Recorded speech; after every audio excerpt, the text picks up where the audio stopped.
The Dead Sea, the lowest point on planet Earth, once described as a well-watered plain like the garden of the Lord. Nearly 4,000 years ago, the crust of the earth split open and out of its bowels belched fire and brimstone that rained down upon the cities of Sodom, Gomorrah, Admah, and Zeboim. Abraham stood in the door of his tent on the other side of these mountains and watched as the cities and their inhabitants were incinerated in the inferno. The Jordan River continues to wash minerals from the highlands of Israel into this dead-end chasm, and what appeared to be distant, nondescript rock formations out in the middle of the sun-parched Israeli desert turns out to be the ashen remains of the cities of the plain, found still standing and covered with millions of chunks of brimstone. I'm Michael Rood. Prepare for a rude awakening.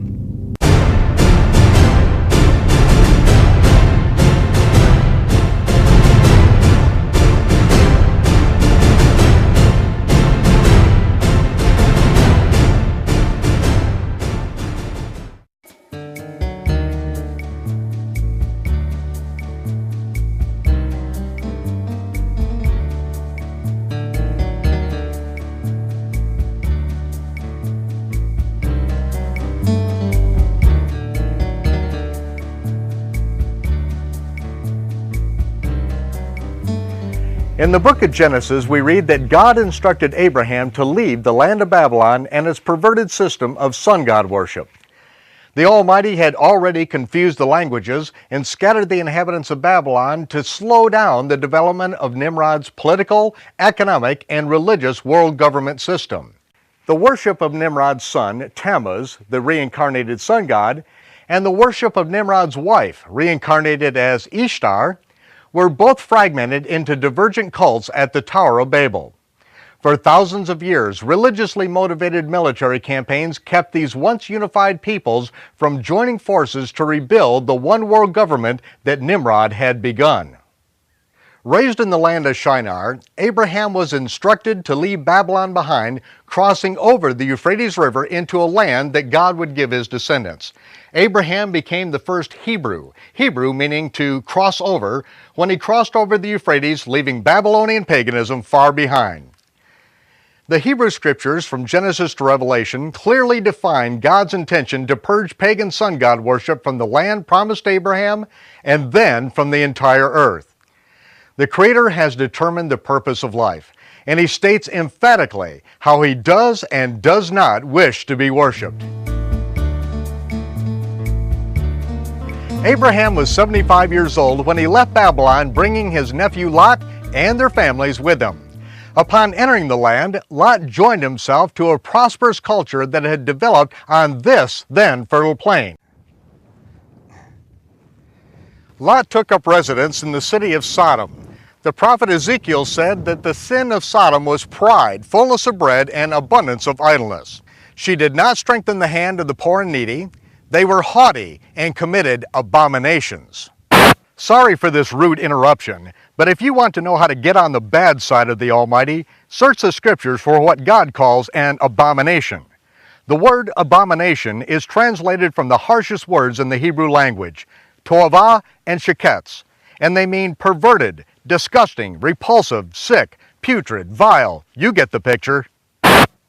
Their self-indulgent lifestyle led to a perversion named after the city, sodomy, commonly known today as homosexuality. Abraham was forewarned that the sin of Sodom might have reached the point that divine intervention was required. Two angels who appeared as men left Abraham's tent to see what was transpiring in the city of Sodom.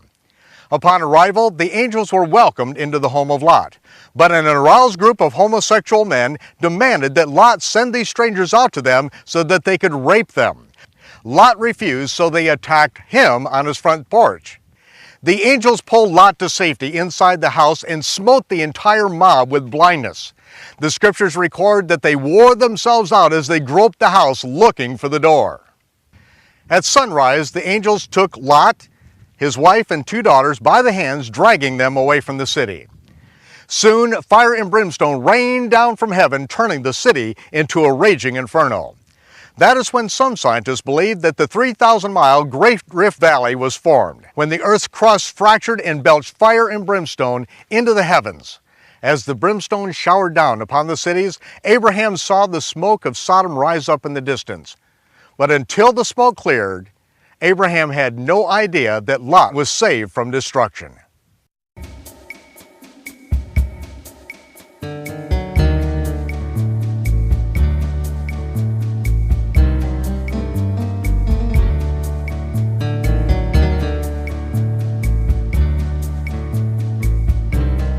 The buildings, streets, and walkways throughout the land of Israel are constructed primarily of what is commonly referred to as Jerusalem stone. Like the walls of the ancient city of Jerusalem behind me, a calcium rock which is as abundant in Israel as stray cats in the old city. And if you've ever been here, you know what I mean. The inhabitants of Sodom and Gomorrah would no doubt have taken advantage of this most common building material for their homes, palaces, and fortress walls, just as is used throughout the land today.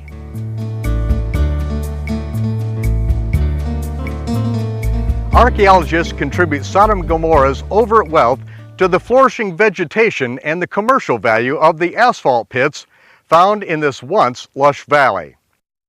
Asphalt, oozing from deep in the earth, turns this wadi into a surreal landscape. The builders of the cities on this plain had access to an unlimited supply of asphalt with which to cement their buildings into indestructible fortresses. Indestructible until burning brimstone rained from the sky, igniting the asphalt mortar and turning the city into a furnace.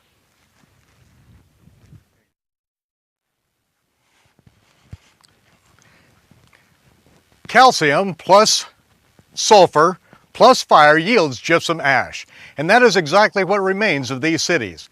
These structures appear as rock formations from a distance, but those who venture out into this deserted, lion-prowled wasteland soon find their trek to become laborious as they sink ankle-deep in this gypsum ash. When this ash is subjected to flame, it does not even change color. It has already been completely consumed.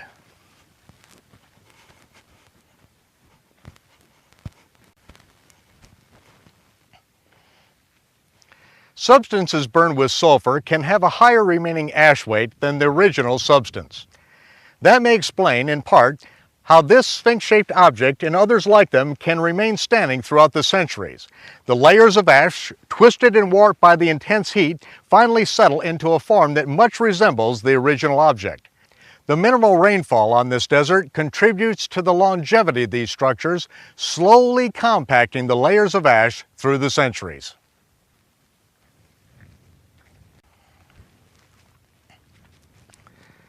A 90-degree angle rarely occurs in nature, a phenomenon that we diligently search for when looking for a man-made artifact.